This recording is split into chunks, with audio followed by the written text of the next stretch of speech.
What's up, YouTube? It is LeVar Love of Rosie Investment Corporations, your local real estate developer. And once again, I'm coming to you with some great real estate content.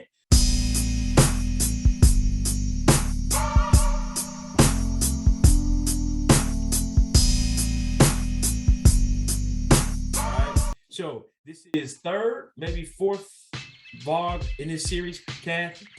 Oh, I didn't introduce Cath. Hey, ladies and gentlemen, this is Cath, the amazing VA that has been helping me with the property management side of Rosie Investment Corporation.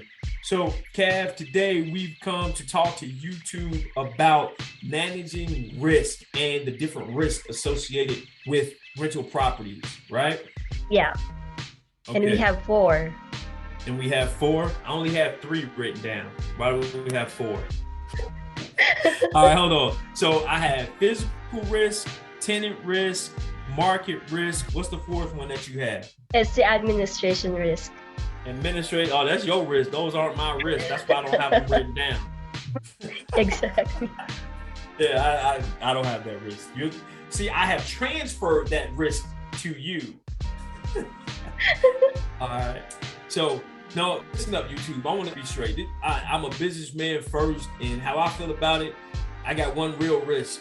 That's my tenant not paying that rent. That's the risk. That is the risk that I wake up with every day, right? But nah, being serious, there are several risks associated with managing rental properties, even if it's just one, right? If you just have one property, you have all of these risks that we're going to talk about today. So what are those risks? Before I get into that, I would love for you to click like, subscribe. You know what? Actually share it with a friend. You have a broke friend right now that wants to be a real estate investor. Share the whole series, and then you guys can go out and partner in a real estate deal, get you an investment property, and then you'll look back 10 years from now and the rest will be history. All right, four types of risks. So 1, physical risk. 2, market risk. 3, tenant risk. And 4, CAF risk, meaning administration risk. All right, let's talk about the physical risk. So first, physical risk that come to mind is when we're thinking about the actual deterioration of the property, actual physical issues. So let's think about this. You put a new tenant in your property, you just got the property painted, carpet cleaned, all of these things, property's looking good, just immaculate. And then you do a visit, or your property manager does a visit in about 2 months, and you find out that there are holes in the walls, the carpet is now damaged, the faucet is broke now. These are all damages to your property that will really devalue your property. And that's a huge risk, because what you guys have to understand, when you're talking about an investment, it's all about your return. And when you have property damages that you can't get that tenant to take care of or pay for, then that comes out of your return, the rent that you're getting, and there's not a lot of room in there. You have to understand that. It's like that cash flow, you have to be on top of the physical risks that are associated with your properties. So how do you minimize that? Making sure that property manager is stopping by, checking on the location, 2, following up on any work requests, repairs, things on top of it, and they will ultimately take care of the property as well. And if they're not, you got to get them out of there. That's just the reality of it. Next, let's talk about the tenant risk. So the tenant risk here is really associated with, are you providing a safe environment for the tenant? I'll give you an example. A really damaged, cracked porch where, someone that's maybe a tenant, someone that lives there can trip, a trip hazard, or a visitor, someone visiting the tenant can trip. There's something that's damaged on the property that you haven't taken care of. Maybe things flying off the roof, shingles, the gutters falling down, things of that nature, which also tie into physical risk. But now these physical risks are actually a safety hazard, right? A physical risk that has now created a safety hazard, which is now a tenant risk. So this is definitely bad, and this is definitely something that you have to take care of immediately. If there is something that is a safety hazard, something that is hazardous at the property, it has to be addressed immediately. This is a safety risk and ultimately a tenant risk. And here's the deal. If you've watched any of my videos in this series, you know I've talked about tenants that are on Section 8, even in multiple cities. With that being said, if someone on Section 8 notifies their housing authority that there is a safety issue there, listen, man, those inspectors are gonna be out there in 24 hours. Like, they're gonna be on top of you like nothing else, all right? So, one, you want to take care of this risk immediately because it's the right thing to do, right? You want to provide a safe, habitable, a really good environment for your tenants. And then two, hey, you get those fines, the authority stops paying you that rent, it's going to hurt in your pocketbook as well. So you really need to get that tenant risk taken care of.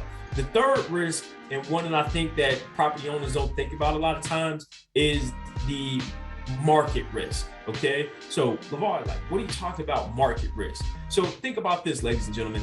Just like the value of housing goes up and comes down, so does the rent prices, right? So if that market changes and people aren't excited about living in that area where you own property at, well, that is a tremendous market risk for you, right? Because a lack of demand in tenants wanting to live in your units, a lack of demand that actually in turn reduces the price that you can charge for that unit, that is a huge market risk for you, right? Now, I'll be candid, the market has been great for the last 3 or 4 years running. In the very near future, I don't see there being tremendous market risk because of the shortage of housing right now. Property sales, the home sales, the investment rentals, things like that, they are doing really good. So there isn't a tremendous amount of market risk out there today, but being an investor, being an owner, you have to understand that there can be market risk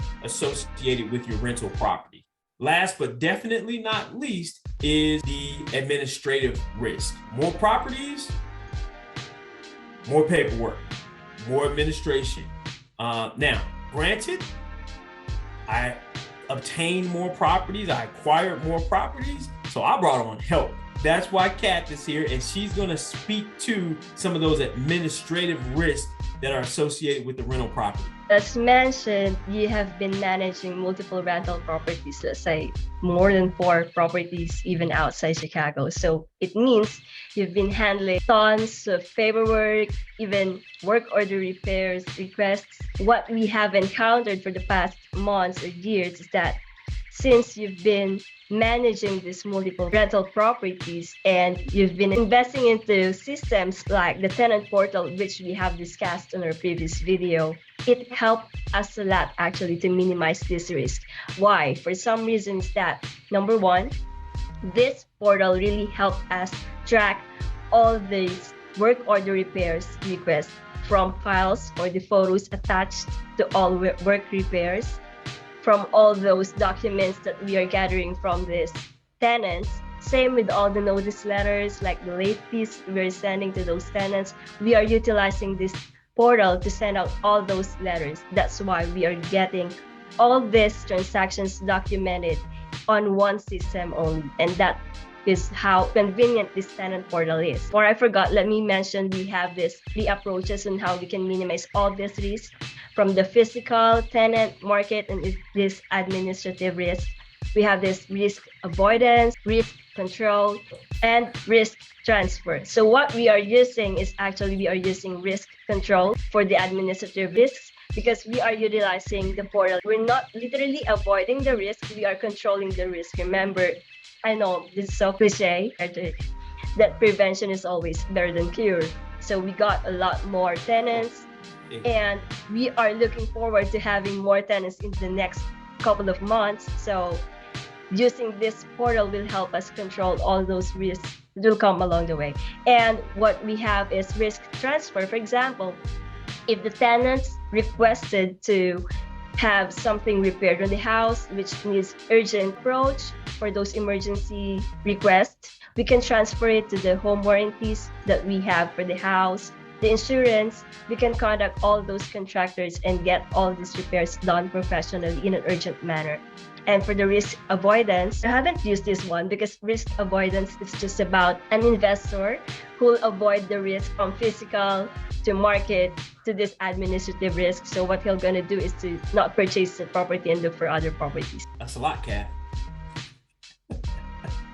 Kath, thank you for that. Listen, risk associated with properties is not something somebody really wants to talk about. It's not the sexy part of real estate investment, right? But we feel that we definitely need to talk about it. We need to bring it up. We need to make sure that you're looking at it and we're providing you as much information and content about it as possible. At the end of the day, listen, nobody wants to talk about the risk, but somebody has to talk about it. So to sum it up, here are the 4 top risks that we discussed today, as well as, hey, you have a blog on our website, rosieinvestment.com. Go take a look at it, read it. It gets into more detail than we discussed here. But those 4 type of risks that we talk about: 1, the physical risk; 2, the market risk; 3, the tenant risk; and 4, the administrative risk. So Kath, can you make sure we put a link to the blog below? Let them click on it, go take a look at it. It provides a great amount of information. And hey, at the end of the day, we want to continue to provide you guys this great content on real estate. We look forward to talking to you again soon, YouTube. Have a good one.